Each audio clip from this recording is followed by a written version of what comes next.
Salut à tous, j'espère que vous allez bien, bienvenue dans cette nouvelle vidéo qui inaugure une nouvelle façon de faire, je l'espère que je vais pouvoir la systématiser, à savoir que désormais lorsque je reçois un téléviseur en test, eh bien je vais séparer la partie résultat des mesures de tout le reste. Alors évidemment qu'à chaque fois je ferai des liens dans l'un et dans l'autre, lorsque le test du téléviseur sera publié, vous pourrez aussi retrouver les résultats des mesures, puisque eh bien, vous n'êtes pas sans savoir que j'ai reçu pour la chaîne, pour travailler plus confortablement et surtout pour aller plus loin dans mes résultats des mesures, un kit de portrait display intégrant le colorimètre C6 et ce générateur de pattern portrait display G1. Le lien est dans la description si vous souhaitez savoir de quoi il s'agit. C'est tout simplement un kit qui me permet à moi de faire des mesures et d'aller un peu plus loin jusqu'à du calibrage, jusqu'à de la calibration des téléviseurs et puis ainsi vous partager des résultats qui forcément déjà la partie résultat des mesures était assez costaud, assez longue. Eh bien désormais, je vous livre également du résultat pré-cal, post-cal, et c'est ce dont c'est ce qu'il va être question ici pour ce TCL 65C89B qui arrivera aussi vite que possible, promis, sur la chaîne en test complet. Je peux déjà vous dire que c'est un très bon téléviseur, très bon rapport qualité-prix. C'est un téléviseur qui fait énormément réagir sur le groupe de discussion Discord, puisque c'est un produit dont le prix a connu des hauts mais aussi des baisses incroyables, avec un 85 pouces qu'il était possible de s'acheter à moins de 1400 €. Alors désormais, il y a un petit peu d'attente chez certains des revendeurs de ces C89B que vous retrouvez même sur certains sites de vente en ligne en tant que C855. Donc n'hésitez pas, abonnez-vous sur le groupe de discussion Discord, le lien est dans la description, enfin rejoignez-nous et puis surtout abonnez-vous et cochez la petite cloche des notifications de cette chaîne puisque là, je vais passer en voix off, je vais vous partager les résultats des mesures, mais bien évidemment, le test complet à suivre. Si vous êtes abonné à la chaîne, vous m'avez déjà entendu évoquer l'intensité lumineuse des téléviseurs LCD en configuration que j'appellerais sortie de carton, et a fortiori ici sur les modèles de chez TCL qui ne manquent pas de punch. Le C89B ne fait pas exception à la règle avec ses 1344 zones et donc 1344 mini LED pour ce modèle 65 pouces qui promet par ailleurs un pic de luminosité à 3300 nits en mode boost. Ce n'est pas ici la valeur que l'on va retrouver en mode SDR, encore heureux. Cependant, il vous faut savoir que, sorti de carton toujours, le 65C89B délivre un pic de luminosité d'environ 280 nits dans sa configuration initiale. Je rappelle que nous sommes ici sur le mode film car TCL ne propose pas de mode filmmaker. Rapidement, les premières mesures confirment que le bleu et le vert dominent, ou autrement dit, la température sur le blanc à 100% et à 30% manque un peu de chaleur. C'est d'ailleurs ce que confirme la mesure suivante avec une température moyenne des couleurs relevée à 6849 K au lieu des 6500 K de référence.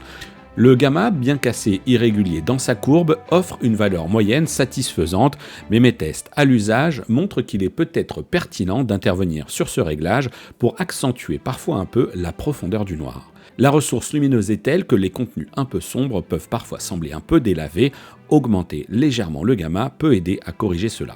La couverture colorimétrique du Rec 709 est assurée à 99,3%, ce qui est aujourd'hui un grand classique. J'en arrive désormais à la mesure du fameux delta E moyen qui en mode SDR sous l'espace colorimétrique Rec 709 est relevé à 2,01 sur une soixantaine de mesures.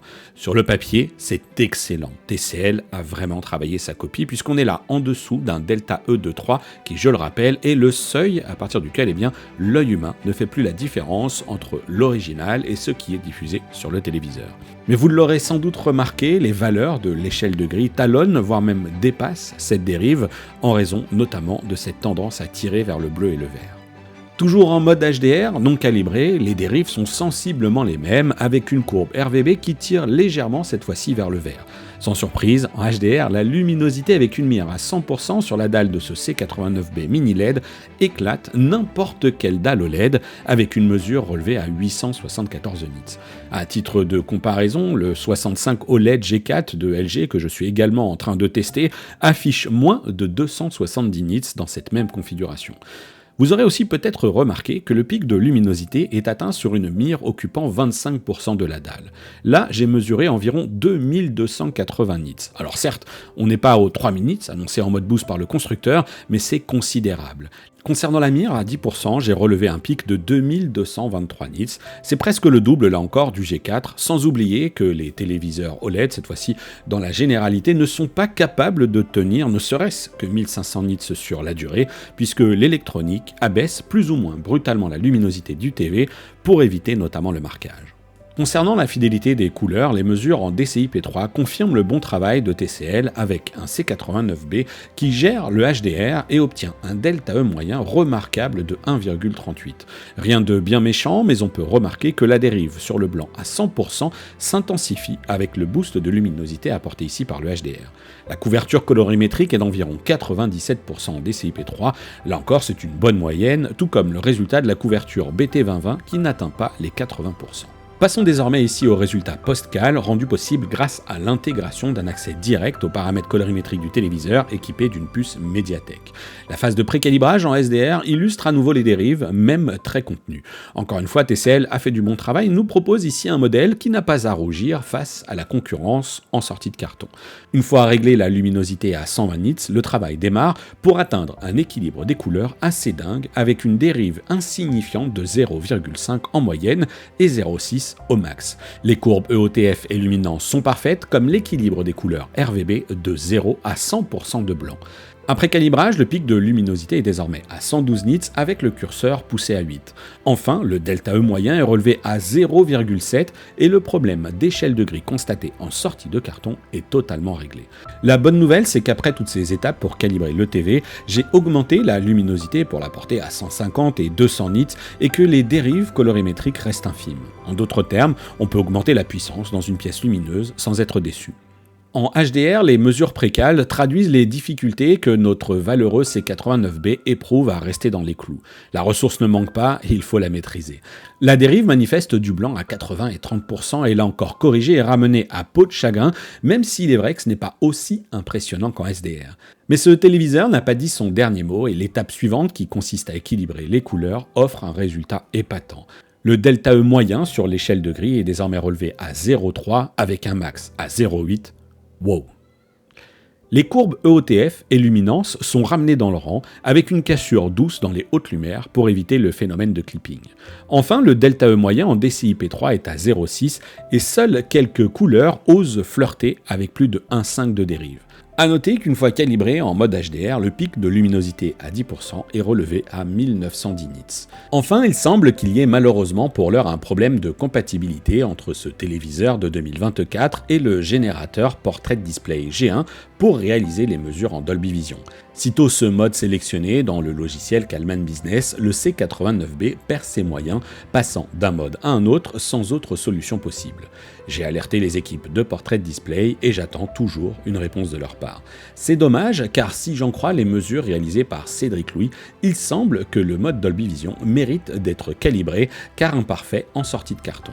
Concernant le taux de contraste, la C6 HDR 2000 relève une valeur d'environ 18 000 pour 1 sur ce pattern à damier que je définis volontairement à 30 segments, soit 60 mesures, plutôt qu'une seule mesure de noir et une seule de blanc relevée au centre de la dalle. L'uniformité de la dalle est très bonne et je n'avais d'ailleurs rien remarqué de critique à l'œil, cela se vérifie donc en SDR comme en HDR avec la sonde qui accuse des dérives très contenues sauf à de rares exceptions. Voilà, je pense que c'est assez clair. TCL a fait du bon boulot sur ce C89B, alias le C855 également, que vous pourrez retrouver sur certains sites, ce qui me permet de vous parler des tarifs, puisqu'ils sont désormais actualisés d'une certaine manière. Mais attention, ce sont les prix publics conseillés nouvellement indiqués par TCL, puisque j'ai régulièrement contacté les équipes françaises en leur disant ce truc est en train de créer un buzz incroyable avec ce prix du 85 qui était complètement fou, à moins de 1400 € avec le cumul des ODR. On a eu un 75 au même prix que le 65, donc vraiment c'était parti avec des gros écarts de tarifs sur le marché français par rapport au prix qui était pratiqué chez nos voisins en Espagne notamment et en Belgique. Et TCL a réagi, ils ont réagi très très fort. Aujourd'hui, les prix actualisé, prix public conseillé, eh bien c'est 1599 € pour la version 65 pouces, 1799 pour la version 75 pouces, 2699 pour la version 85 et 4499 € pour la version 98 pouces. Ça, ce sont les prix publics conseillés. Attention, 85 et 98, oh, ça envoie du très très lourd. Au niveau notamment aussi de toute la logique de luminosité, etc. À titre d'info, j'avais commencé à faire des mesures du 98 de mémoire, ou 85, c'était 98 que j'avais commencé à mesurer notamment lors de l'événement TCL à Varsovie. Et pour avoir 200 nits de luminosité, 220 nits, il a fallu mettre la luminosité du téléviseur à 0, tout simplement, et même comme ça, on avait plus de 200 nits en luminosité. Celui-ci, et comme vous l'avez entendu, il faut mettre ça à 7 pour être aux alentours des 120 et plutôt à 30 pour être aux alentours des 200. Je vous invite maintenant à vous exprimer sur ce choix que je fais, qui est de vous séparer les résultats des mesures, de vous parler également de la logique du calibrage. Sur le TCL, on peut directement exporter les résultats des mesures pour les sauvegarder, et si jamais on a besoin de réinitialiser le téléviseur ou ce genre de choses, on pourra comme ça réinjecter les valeurs que l'on a précédemment retrouvées. Donc je vous invite vraiment à considérer que ces deux fichiers que j'avais ensuite extraits du téléviseur après calibrage ici sur cette version 65 pouces sont à considérer comme un truc que j'avais partagé sur le Discord un peu à la cool, en disant ok, bah tiens, pour ceux qui veulent essayer, de toute façon vous pouvez revenir en arrière et supprimer les données, comme je l'ai fait ici sur ce modèle, hein. Là tel que vous le voyez, il n'est plus calibré. J'ai supprimé les valeurs pour faire maintenant la suite des tests, pour vous montrer la vidéo du produit dans son mode sortie de carton. Donc considérez que ça, c'est pas reproductible vraiment à l'envi. C'est pour ça que je l'ai supprimé, parce que au-delà du fait de l'avoir expliqué sur Discord, ces fichiers-là, ils se sont retrouvés sur le forum d'HCFR.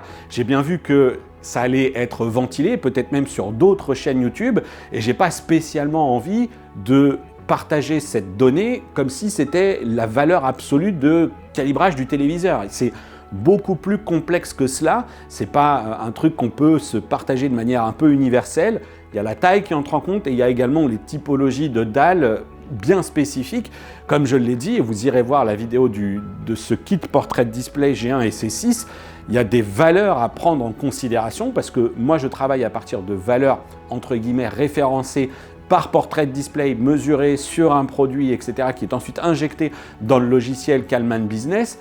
Mais on peut revoir également des choses un peu différentes sur le test d'AVCESA qui a été publié avec les mesures de Cédric Louis, où on voit bien qu'il y a quelques données déjà qui varient un peu. Alors précision du matériel ou différence technique légère sur la dalle, les deux arguments peuvent s'entendre, parce que Cédric utilise des sondes néanmoins accessoirement qui coûtent quand même beaucoup plus cher, et puis comme je l'ai dit, il lit vraiment les valeurs spectrales de la dalle, parce que je n'ai pas le matériel pour faire ça moi. Vraiment considérez pas que c'est un truc absolu, reproductible à l'envi, etc., parce que ce n'est pas le cas. Voilà, c'est une bonne indication de se dire post-calibrage, ça donne ça, un bon téléviseur calibré chez TCL, ça donne ça.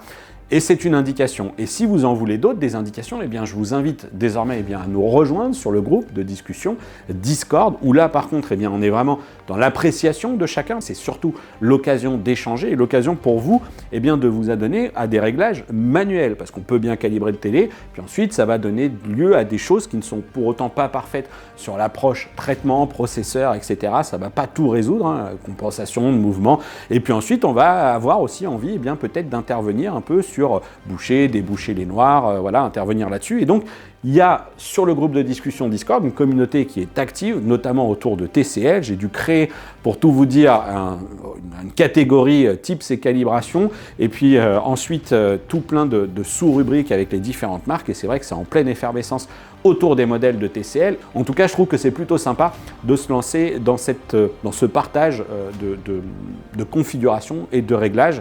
Ça peut en aider certains, avec surtout, n'oubliez pas quand même que là, on est sur un produit, un tarif qui était incroyable. Moi, j'ai eu des questions là-dessus. Au bout d'un moment, on se dit aux gens, les gens, on ne peut pas avoir le beurre, l'argent du beurre, la crémière.